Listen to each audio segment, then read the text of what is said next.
विशाल घर आया तो उसने देखा कि रिया आराम से बिस्तर पर सो रही है।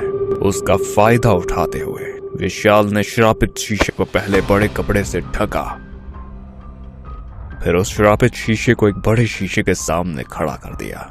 शैतान, तुमने मेरी पत्नी की परछाई को कैद किया है। मैं कहता हूँ मेरी पत्नी की परछाई को आजाद कर, वरना मैं ये शीशा तोड़कर तुझे और तेरी ताकत को हमेशा हमेशा के लिए खत्म कर दूंगा, समझे? डरता क्यों है? अरे हिम्मत है तो सामने आकर बात कर।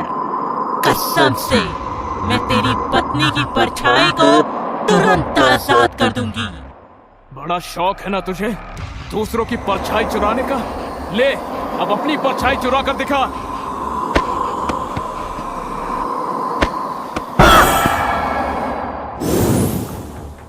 हटाओ इस शीशे को मेरे सामने से। मैं कहती हूँ हटाओ इसे। मुझे दर्द हो रहा है। मैं कभी बहुत खूबसूरत हुआ करती थी, लेकिन श्राप के कारण आज मुझसे मेरा ही चेहरा देखा नहीं जा रहा। विशाल, मैं तुम्हारे हाथ जोड़ती हूँ, इस शीशे को मेरे सामने से हटा दो। मैं ये शीशा सिर्फ तभी हटाऊंगा जब तू मेरी पत्नी रिया की परछाई को उसे वापस करेगी।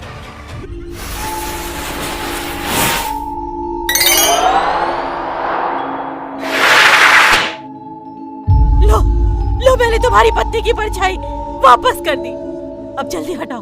तूने लोगों को बहुत परेशान किया है ना, उन्हें बहुत तकलीफ दी है। अब उन सब का हिसाब चुकाने का वक्त आ गया है। जल्दी से इस शीशे को मेरे सामने से हटाओ। विशाल उस शीशे को नॉर्मल शीशे के ऊपर धक्के से फेंक देता है, जिससे दोनों शीशे एक दूसरे से टकराकर टूट जाते हैं और जमीन पर गिरे सभी टुकड़ों से काली रोशनी निकलने लगती है, जिसमें से अलग अलग लोगों की काली परछाई चीखते हुए बाहर आकर पूरे कमरे में उड़ने लगती है।